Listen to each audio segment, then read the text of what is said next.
80 સેકન્ડમાં ચપ્પુના 60 ગાંજીકી હત્યા કરનારાઓ ઝડપાયા. સુરત પોલીસ ફ્લેટે પહોંચતા પત્નીએ દરવાજો ખોલ્યો અને પતિનો છરીથી હુમલો. પોલીસે પગમાં ગોળી ધરબી.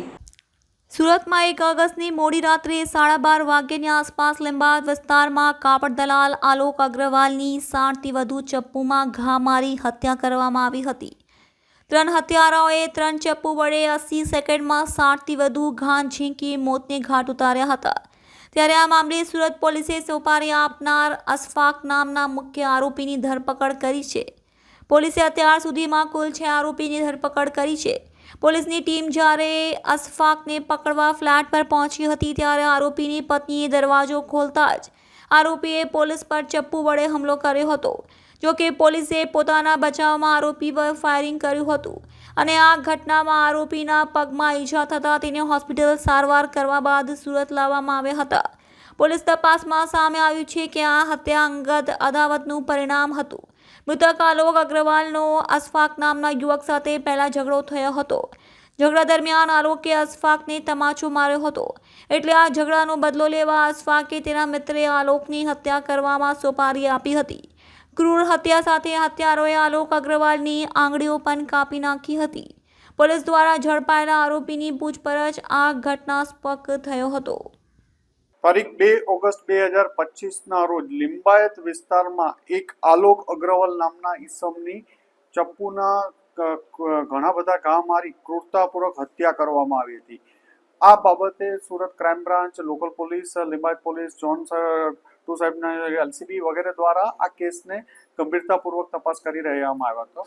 આ તપાસ દરમિયાન જાણવા મળ્યું હતું કે અશફાક ઉર્ફે કૌવા નાસિર શેખ, જે જહાંગીરપુરા વિસ્તારમાં અને સૈયદપુરા વિસ્તારમાં હોડી બંગલા પાસે રહે છે, એ આ કેસનો મુખ્ય આરોપી છે. એને મરનાર સાથે કોઈ બાબતમાં ઝઘડો થયેલો હતો.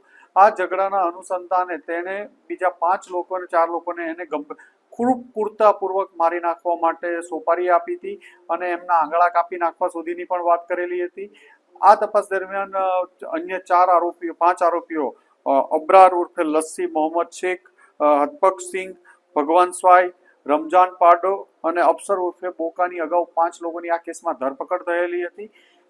અને સુરત ક્રાઇમ બ્રાન્ચ દ્વારા આ કેસના મુખ્ય આરોપી અશફાક ઉર્ફે કૌવાની અલગ અલગ જગ્યાએ છેલ્લા 5-7 દિવસથી કન્ટિન્યુ તપાસ કરવામાં આવી હતી. જેમાં મહારાષ્ટ્રમાં માલેગાંવ, નંદુરબાર, ચીખલી, વલસાડ, નવસારી અલગ અલગ જગ્યાઓ પર સુરત ક્રાઇમ બ્રાન્ચના અલગ અલગ પોલીસ ઇન્સ્પેક્ટરોની ટીમ દ્વારા સતત આ બાબતે તપાસ કરવામાં આવી હતી.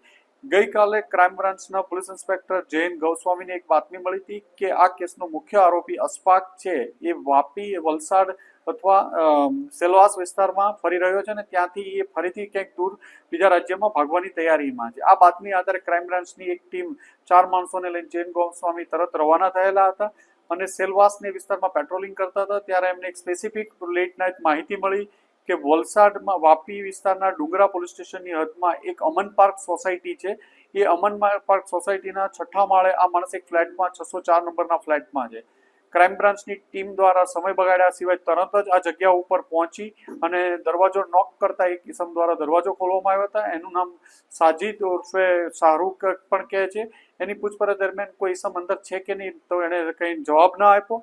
દરમિયાન 2 માણસો એમને પાસે ઉભા રહી અને બીજા પીઆઈ જૈન ગૌસ્વામી અને બીજા માણસો જે રૂમ તપાસતા હતા તે એક રૂમનો દરવાજો નોક કરતા અંદરથી અશફાક એક લેડી બહાર આવી અને અંદર જતા અશફાક હાજર હતો. અશફાકે ચપ્પુથી પોલીસ ઇન્સ્પેક્ટર જૈન ગૌસ્વામી ઉપર હુમલો કરવાનો પ્રયત્ન કરતા પોલીસ ઇન્સ્પેક્ટર જૈન ગૌસ્વામી દ્વારા ફાયરિંગ કરવામાં આવ્યું હતું, જેમાં એના પગના ભાગમાં, નીચેના ભાગમાં ઈજા થયેલી હતી.